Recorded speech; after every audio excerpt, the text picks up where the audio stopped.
Apéndice I. Paul Bennewitz. Paul Bennewitz, en los últimos 2 años se ha convertido en un personaje singular en el mundo de los ovnis. Denostado o seguido por muchos de los ufólogos, es indudablemente una pieza clave en la investigación de las actividades de los extraterrestres en nuestro mundo. Es un científico de primera categoría, presidente de los laboratorios científicos Thunder en Albuquerque, y con una beta de genio que ha demostrado más que suficientemente en sus investigaciones en las actividades de los ovnis. Algunos lo acusan de ser un agente solapado del gobierno para despistar a los investigadores, dándoles pistas falsas. Y otros no dejamos de tener algunas sospechas sobre él, porque ciertamente se nos hace muy difícil de comprender cómo un hombre, usando únicamente sus propios medios, ha llegado a conseguir una información tan secreta que, de ser cierta, da muchas claves para comprender el misterio tras el fenómeno ovni. El Dr. Bennewitz vive en Manzano, Nuevo México, cerca de un área de almacenamiento de armas, muy próximo a la base Sandía de la Fuerza Aérea. Como desde su casa estaba constantemente observando luces en el cielo, se decidió a investigar por su cuenta a ver si aquellas luces eran efectivamente ovnis y cuál era la causa de que abundasen tanto en aquella zona. Para ello usó no solo sus muchos conocimientos en electrónica y física, sino todo el instrumental de su laboratorio, sobre todo cámaras de filmar y ordenadores.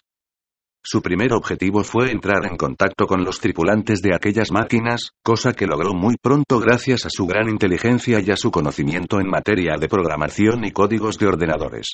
Debido a esta comunicación, fue poco a poco conociendo más a fondo los propósitos y actividades de aquellos misteriosos individuos y haciéndose una idea cabal de cómo era su psicología. Atemorizado en parte con lo que fue descubriendo, se decidió a comunicárselo a las autoridades y redactó un largo informe que a continuación le ofrecemos al lector. Mal sabía el Dr. Bennewitz, cuando acuciado por la curiosidad comenzó sus investigaciones, que el gobierno ya conocía todo lo que él estaba tratando de averiguar, y que la preocupación que él tenía era la misma que desde hacía tiempo le quitaba el sueño a algunos miembros más responsables del gobierno. Sin embargo, para los maniáticos militares del Pentágono, imbuidos de la paranoia belicista y con una excitación casi orgásmica ante sofisticadísimas armas con las que divertirse aplastando a los comunistas y al mismo tiempo acabando con el planeta, el pacto con los extraterrestres tenía que continuar. Paul Bennewitz envió su informe, en el que hasta proponía maneras para defenderse de los EVEs, pero las autoridades no le hicieron ningún caso. Es, sin embargo, algo muy de extrañar que conociendo TV todo lo que conocía no sufriese ningún atentado ni fuese silenciado de una manera violenta como lo han sido tantos otros. Aunque algo de esto sí debió suceder, pues en los últimos meses se ha negado a hacer más declaraciones. Sin embargo, su retirada no fue total, ya que en alguna ocasión, preguntado por algún periodista, se reiteró en todo lo dicho. Según él, tiene 2 kilómetros de film de 8 milímetros con las idas y venidas de los ovnis cerca del área de estacionamiento de armas en Manzano y muchos vídeos y fotos. Además, asegura que en la casa Kodak, a donde mandó sus películas y fotos a revelar, le han manipulado los negativos en muchas ocasiones, le han cortado pedazos de partes en que aparecían ovnis muy de cerca, los han tenido por 2 meses y hasta en una ocasión la película que le devolvieron era una copia, y no la original que él les había mandado. A continuación traduzco el informe enviado por PB, por cierto en un inglés muy sui generis, al gobierno de los Estados Unidos. Comienza con un resumen de todo lo que contiene el informe. 1. 2 años de una continua vigilancia electrónica grabada, de 24 horas por día, acerca de la actividad de vehículos alienígenas, en un radio de 60 millas alrededor de Albuquerque, lo cual se traduce en más de 2000 m de película tanto de día como de noche. 2. Detección y descodificación de comunicaciones y canales de vídeo de alienígenas locales, de la Tierra y del espacio circundante. 3. Recepción constante de vídeo procedente de naves alienígenas y de pantallas de la base subterránea. 4. La historia de la víctima de un encuentro con los extraterrestres en Nuevo México, lo cual me llevó a la sintonización de las comunicaciones y al descubrimiento de que aparentemente todas las víctimas de los encuentros tienen implantes de instrumentos dentro de su cuerpo con las consiguientes cicatrices. Estos implantes han sido comprobados con rayos X y scans. Se han comprobado, además, otros 5 casos de cicatrices. 5. He establecido una comunicación directa y constante, usando para ello una computadora y una forma de código hexadecimal con gráficos e impresión. Esta comunicación se acentuó aparentemente después de la evacuación de la base Frase Oscura. 6. Gracias a este nexo de comunicación con los alienígenas, dijeron la ubicación verdadera de la base subterránea y señalaron el punto exacto. 7. Subsecuentes fotografías aéreas y desde tierra revelaron pilotes para señalar el aterrizaje, naves en tierra, entradas, armas lanzarrayos, y posibles puertos de lanzamiento junto con alienígenas en tierra en vehículos propulsados electrostáticamente y armas lanzarrayos, también cargadas electrostáticamente. Traducción difícil. 8. Comparando por triangulación y correlación cruzada mis hallazgos con films de alta resolución de la NASA tomados en infrarrojo, se confirmó la localización de la base y se encontró que el ejército estaba envuelto en todo esto, dando los límites precisos de la base militar. 9. Una comunicación previa con los alienígenas ya había indicado el envolvimiento militar y el hecho de que la Fuerza Aérea tenía una nave de estas. Pero debido a la extraña psicología de los alienígenas que yo había descubierto, no hice caso por entonces de aquel dato. 10. Subsecuentemente, los alienígenas comunicaron que, ciertamente, había una nave y, en realidad, más de una. De hecho, 2 se habían ya estrellado y abandonado y, otra, había sido construida. Esta estaba propulsada por energía atómica y está funcionando. Los alienígenas me indicaron su ubicación. 11. Se supo y se dijo que 2 mujeres y un muchacho, cerca de Austin, Texas, sufrieron una gran irradiación procedente de un ovni averiado y el aparato fue visto moviéndose hacia el oeste, rodeado de helicópteros. Además, el gobierno pagó calladamente todos los gastos. Se refiere al incidente Crash Landrum del que hablamos en el capítulo Los juegos de los ovnis con los aviones. 12. Un estudio de las películas reveló que el vehículo disco de los Estados Unidos, o uno similar a él, iba volando con los de los alienígenas. Esto está de acuerdo con las películas infrarrojas tomadas desde el aire, en las que se pueden ver 2 en el suelo y en las subsiguientes fotos tomadas desde tierra, cuando la base fue abandonada. La comunicación mediante computadora con los alienígenas, aunque sin un contacto directo, me ha dado una idea razonablemente clara de ellos y de su psicología, su lógica y métodos lógicos y sus metas principales. Es importante tener presente desde el principio que los alienígenas con los que Benewitz trataba son raros, emplean el engaño, no tienen intención ninguna aparente de hacer la paz y obviamente no cumplen ningún trato que hayan hecho previamente. En cuanto a la verdad, tienden a mentir, pero su memoria para mentir no les dura y eso se demuestra tras analizar sus afirmaciones en la computadora. Por tanto, no es difícil verles la oreja, por así decirlo, y de aquí se puede deducir la verdad. El propósito de este informe no es el criticar o señalar a nadie con el dedo. Indudablemente, quienquiera que fuese el que hizo el primer contacto con estos seres actuaba conforme a nuestra lógica y no conforme a la de ellos, y por eso actuó de buena fe, pero cayó en la trampa. Los alienígenas indicaron que los grises, que aparentemente son el grupo inicial que hicieron el trato, todavía estaban enfadados por la captura y muerte subsiguiente de los 8 compañeros suyos que llegaron primeramente. Desconocemos a qué se refiere. Hay otro grupo, que en el lenguaje de la computadora se llaman a sí mismos Naranja, y cuya base está en la ladera oeste de la mesa de Archuleta. Da detalles precisos y prolijos de dónde tienen la entrada y de la extensión de la base subterránea. Basado en fotografías aéreas, en las cuales se ve a un ovni alienígena claramente y despegando, se puede decir que algunos despegues proceden de la dirección del domo del que habló previamente.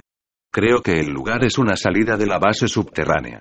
En las fotos en infrarrojo de la NASA se ve lo que parece ser una limusina negra al lado del domo en una rampa. También hay vehículos con ruedas, vehículos para nieve y caterpillars, camiones y jeeps. Los alienígenas no usan ruedas. Los humanos, sí. A continuación sigue describiendo todo lo que se ve en las fotos en infrarrojo y llega a la conclusión de que son implementos pertenecientes al ejército de los Estados Unidos que está colaborando con los extraterrestres. Termina así el largo párrafo. He comparado las dimensiones de todos los tipos de vehículos y son exactos a los del ejército. Si yo tuviese que hacer alguna conjetura, diría que las limusinas negras son de la CIA. Continúa describiendo pormenores de la base y termina. El área total de la base alienígena que da la impresión de tener varios cultivos que en el lenguaje de la computadora se llaman Unity. Mide 3 kilómetros de ancho por 8 de largo. Un cálculo aproximado de la población total de alienígenas en la actualidad, a juzgar por el número de naves que vuelan sobre este área y las que hay posadas en el suelo en las fotos infrarrojas, sería de unos 2000 y probablemente más. Y ellos dicen que hay más en camino. Sigue un párrafo de difícil comprensión, dada la sequedad y a veces la incorrección del lenguaje de PB. No quiero especular en esta información acerca de cómo fue el contacto inicial del gobierno, qué fue lo que se supo, ni cuántos lograron escapar. Los alienígenas han comunicado su punto de vista y si fuese cierto, en verdad que no sería tragable. He omitido muchos detalles para una futura discusión si se desea, pero lo importante es lo dicho. Estos son datos muy valiosos. 1. Es muy importante saber que los alienígenas no permitirán que nadie terrícola salga de la base sin un implante en el cerebro y cuando estén convencidos de que se han olvidado de todo. Simplemente, no lo permitirán. Todo parece indicar que no puede haber lenguaje ni comunicación sin un implante. Con excepción del código binario y la computadora. Esto es una posible amenaza para todos aquellos que sean del ejército, de la fuerza aérea o quien quiera que haya estado en la base. De todas maneras, nadie podrá recordar que le pusieron un implante. La razón para el implante es múltiple para el lenguaje y la comunicación por el pensamiento. Parece que no hay barreras en este tipo de comunicación y lenguaje y también para el control absoluto del humano por parte del alienígena con miras al programa general a través de sus rayos de ondas o contacto directo. Yo he investigado esto y encontré que durante la programación la persona se vuelve enteramente como un alienígena. Una vez que uno aprende a reconocer los signos y la persona, ya no tiene recuerdo de la conversación o del acto que sigue. Si esto le ha pasado a algunos militares no tengo que atizar las posibles consecuencias. El botoncito de la víctima puede ser apretado en cualquier momento y en un instante se convierte en una cámara filmadora o en un micrófono si así lo desean ellos. Con estos métodos no hay nada por secreto que sea en los Estados Unidos que no pueda ser conocido por ellos. Sin embargo, las cicatrices que dejan los implantes, a pesar de que están muy disimuladas, pueden ser vistas, todas están exactamente colocadas en el mismo sitio, y todas son accesibles por rayos X. 2. Hay que notar también que todos los alienígenas, humanos y humanoides tienen implantes. Sin ellos parece que no es posible la comunicación. Por eso uno puede decir de una manera general que si una persona dice que se comunica con el pensamiento con un extraterrestre, muy probablemente ha sido implantado.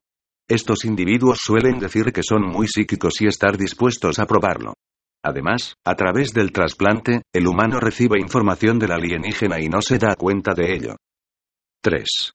Muy importante, el alienígena exhibirá tendencia a usar una mala lógica mala si la comparamos con la nuestra terrena, de manera que ellos no son infalibles.